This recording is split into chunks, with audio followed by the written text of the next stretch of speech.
मुस्तफ़ा सल्लल्लाहु अलैहि वसल्लम, उनकी आल पर, उनकी औलाद पर, उनकी उम्मत पर। जैसा कि अदालती डेवलपमेंट्स आपके सामने है सारी की सारी। एक डेवलपमेंट इस्लामाबाद में हो रही है, एक बड़ी खुशाइंद बात यहाँ पर हुई है कि कल तक का वक्त दिया है जिसमें बैठकर बात करने को अदालत ने कहा है, जो कि एक बहुत ही खुशाइंद बात है। यही हम चाहते थे कि इस चीज़ के ऊपर बैठ के बात हो, ना कि वो तशद्दुद हो जो किया जा रहा है कई दिन से।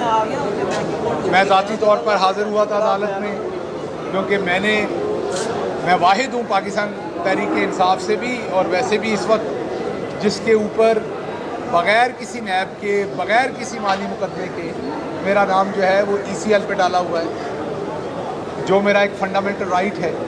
उसके लिए मैं कोई 1 महीने से ज़्यादा हो गया है इस अदालत में पेश हो रहा हूँ। बदकिस्मती से पिछले चंद हफ्तों से एक डिसीजन आया हुआ है जिसके ऊपर बेंच बनना था, वो बेंच नहीं बन सका।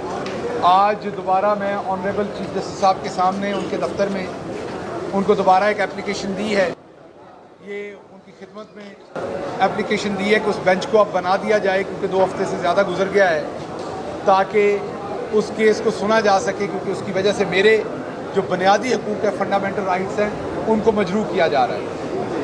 उसके साथ साथ जो तशद्दुद की कार्रवाइयाँ हुई, उनमें हमारे वकील दोस्त मियाँ एहसान साहब उस दिन वहाँ मौजूद थे जब रियासत की वर्दी के अंदर, पुलिस की वर्दी के अंदर मलबूस कुछ गुल्लू भट्टों ने इन पर भी हमला किया, कुछ और वकला पे हमला किया, कुछ सहाफ़ियों पे हमला किया, और कुछ लोगों ने और ऐसी कार्रवाइयाँ की जो उनका मकसद था कि पाकिस्तान तहरीक इंसाफ पर डाली जाए। तो आपके सामने पाकिस्तान तहरीक इंसाफ एक असूल पसंद, आइन पसंद, कानून पसंद जमात है। हर अदालत के अंदर जितने भी ये केसेस बना रहे हैं उसके ऊपर हर अदालत का दरवाज़ा खटखटा रहे हैं। कोशिश सिर्फ ये है कि मुल्क के अंदर खून रेजी ना हो, अफरा तफरी ना हो। कुछ लोगों ने कल से झूठी अफवाहें फैलाई कि जो GB की पुलिस थी उसने गन्ने तान ली पंजाब पुलिस के ऊपर। आज IG पंजाब पुलिस ने, मैंने अभी पढ़ा है कि उन्होंने बयान दिया है कि ऐसा कुछ नहीं हुआ। तो इस तरीके के जो झूठी खबरें फैलाने वाले लोग हैं, ये भी इंतशार चाहते हैं। बुनियादी तौर पर उनका मकसद इंतशार फैलाना है। तो कौम ने भी इस इंतशार से बहुत ही मोहतात रहना है और मीडिया ने भी मोहतात रहना है, और अदालतों में तो ये सारे क्वाइफ हम सामने ला ही रहे हैं। जैसा कि कल मैंने आपकी खिदमत में अर्ज़ किया कि कल अदालत के अंदर कोई ये जिम्मेदारी लेने को तैयार नहीं था कि ये जो ऑपरेशन फस्तायत का हो रहा है, कत्ल गारत का, मार धाड़ का, इस ऑपरेशन को कर कौन रहा है। एक तरफ राणा सनाउल्लाह के वारंट गिरफ्तारी है, उस पर कोई काम नहीं होता। दूसरी तरफ नवाज शरीफ जो है वो 50 रुपए के स्टाम्प पेपर पे पूरी कौम को धोखा देके वो जाके लंदन बैठे हुए हैं, उस पर कुछ नहीं हो रहा।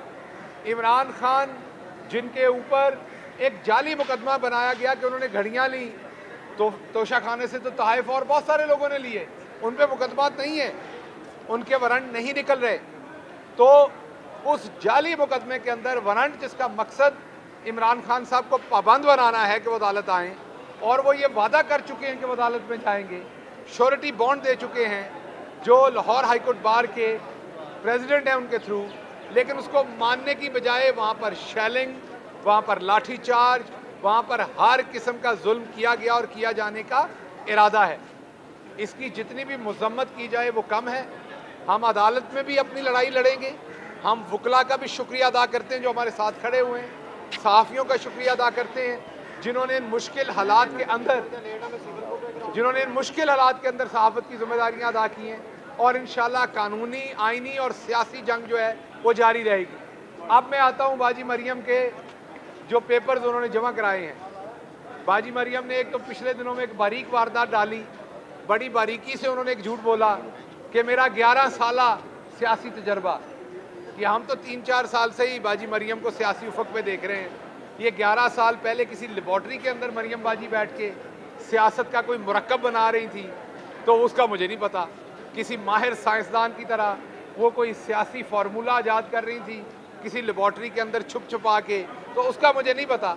हमारे सामने तो पिछले 3-4 साल से वो गाली गलोच कर रही हैं। तो ये 11 साल का जो तजर्बा उन्होंने डाल दिया है, इसकी मुझे समझ नहीं है।